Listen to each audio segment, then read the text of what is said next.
Today's episode is a special one because our guest was the first ever daily vlogger, travel vlogger. He is the guy who was one of the influences of Casey Neistat and nearly any other vlogger that probably exists today. This is Louis Cole. Louis is the godfather of daily vlogging. If you don't know him and you're a vlogger, you were probably inspired by him through the branches of the vlogging family tree. He was one of 3 YouTubers that I watched before I even thought about becoming a YouTuber. And I remember watching him at a vlog when he was at VidCon with other YouTubers and thinking that it would be cool one day to become a YouTuber and do that. I never thought I'd become a YouTuber, but I eventually did. I got invited to VidCon and then I got to share that exact moment that I saw in his vlogs of him hanging out with other international, worldwide YouTubers. Long story long, it was a very humbling moment for me, and this is a fruitful and insightful conversation I had with Louis Cole, aka FunForLouis. Hope you guys enjoy. Full things on Spotify. Alam mo na. I was making maybe like $1,000 a month. I didn't need a lot of money back then, and I still don't really. But like back then, I was like, okay, this is almost sustaining me. Like this could be fine. And I wasn't paying rent. I was just like hanging on my friend's couch. $12,000, that's the same I started making in the beginning, and that's a lot of money. Yeah, and then I remember my first brand deal, bro. It was like in early 2013, and they were like, we're gonna send you to this snowboarding festival in France or Austria for a week.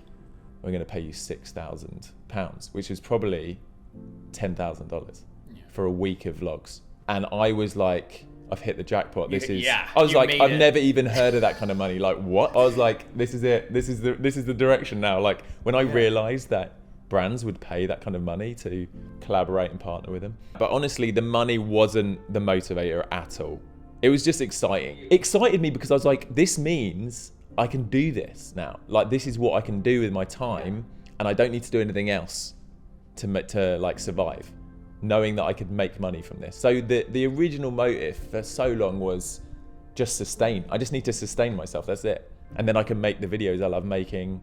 It was never about building an empire, FunForLouis and all that. Because you're able to live off of not much. Because I remember when we were talking about as travelers, the people are asking us, like, how can you travel when you don't have much money? It's like when we started traveling, we lived off of nothing.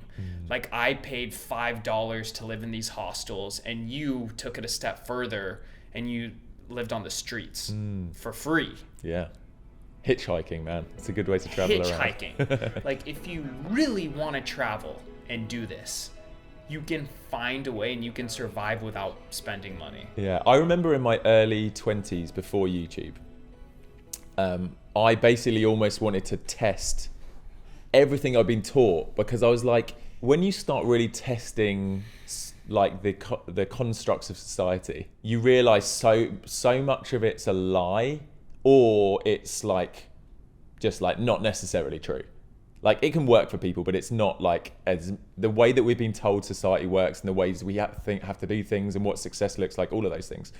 And when you start pulling the thread, it all starts crumbling. So, you know, I really tested the theory of like, do I need a full-time job to live? Do I need to live in a house? I was like, do I need to live in a house? Maybe I could live in a van. And it was all of these things that I started testing, really, because I could back then. And I think people can, and I was willing to sacrifice a lot because I was like, got nothing to lose. It probably helped that I had like a really solid family and really solid friends. So I was like, worst case scenario, if I run out, have no money and nothing, I'm not just going to go and take advantage of my parents and not do anything. But it was more just like, I felt like I had the intuition and creativity and resourcefulness to just figure it out. To make it work. Yeah. To go and travel and survive and make it work and figure out your life. Yeah, exactly. And that was quite exciting to me, that the concept of that adventure, not knowing what's next, not having a plan, and just thinking, okay, what are the true core fundamental things that matter to me in life, and how do I create a life around me? How do I invent a life that I want, rather than looking at a rule book that society tells me this is what life means. I was like, throw out the rule book, let's start from scratch. What do I want to do? And the easiest way to learn is through traveling. Yeah, traveling, and I guess putting yourself into situations where you need to problem solve. It's almost fun. I like problem solving and figuring things out. And I think some people, it completely stresses them out and makes them really upset. But they can get better at it if they just keep doing it. Because humans are adaptable. And when you put humans in a weird situation, they'll be able to adapt over time. I think people don't realize how adaptable they are, though. That's it. That's the thing. And that's why you have to force yourself to, like us. I think back on my experience when I first started traveling. I went to Indonesia, Thailand, just Southeast Asia. I traveled alone, which is horrifying. It's really scary, but you don't have a choice. I was shy. I'm so scared to talk to people I don't know. But you don't have a choice. Are you going to sleep on the street or something, which you did? Yeah. But no, I had to go around and ask where's hostels, what's the cheapest hostel, where to get food, and then you're all alone. So like, is there a party? You have to go up and talk to people, and it like pushes you into this area of discomfort where you're forced to learn and survive. I was in Spain on the island of Ibiza once. I didn't have any money. So I was like, it's warm, it's the summer. I can just sleep outside. Like, I found this like bush in this it was like near the beach. And I went swimming one day and I came back and my bag had been stolen. Everything had been stolen. So I had swimming shorts and nothing else. I had no passport, no food, no nothing. If you liked what you saw and you want to listen to the full episode, then download Spotify and follow us at SuperHuman with Will Dasovich. It's completely free, it's linked below and easy to use.